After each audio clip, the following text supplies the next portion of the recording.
اللہ تعالیٰ عنہ کہتے ہیں میں نے نبی کو سارا ماجرا سنایا.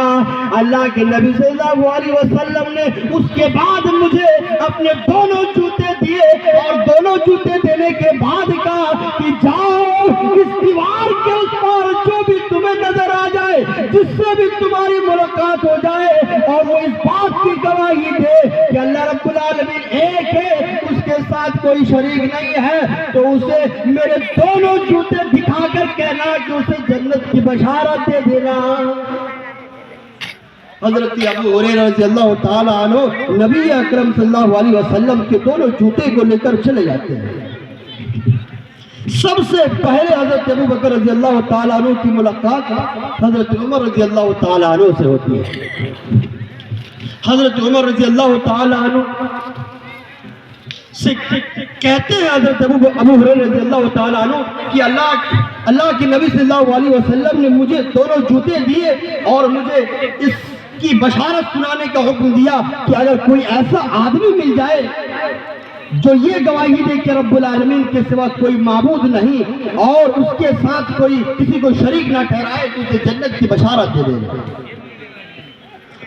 یہ بات سنتے ہی حضرت عمر رضی اللہ تعالیٰ عنہ کے سینے پر حضرت عمر رضی اللہ تعالیٰ عنہ حضرت ابو ہریرہ رضی اللہ تعالیٰ عنہ کے سینے پہ دے مارتے ہیں.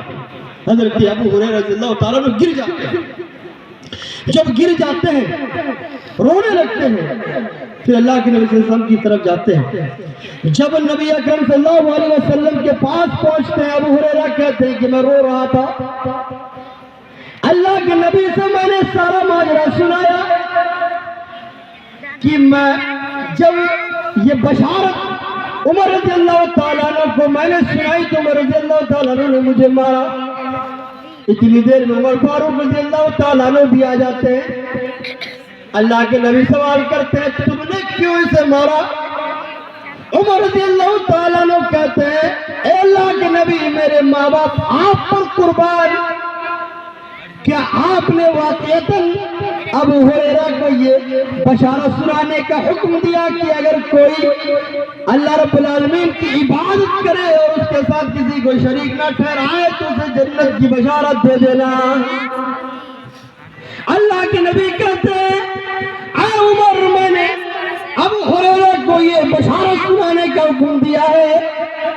حضرت عمر فاروق رضی اللہ تعالیٰ عنہ کہنے لگے اللہ کے نبی اگر لوگوں کو پتا چل جائے, اگر لوگوں کو معلوم ہو جائے تو لوگ عمل کرنا چھوڑ دیں گے اور اسی بھروسے پہ بیٹھ جائیں گے, اس لیے اللہ کے نبی لوگوں کو عمل کرنے دیجئے. اللہ کے نبی کہتے ہیں ٹھیک ہے لوگوں کو عمل کرنے دو.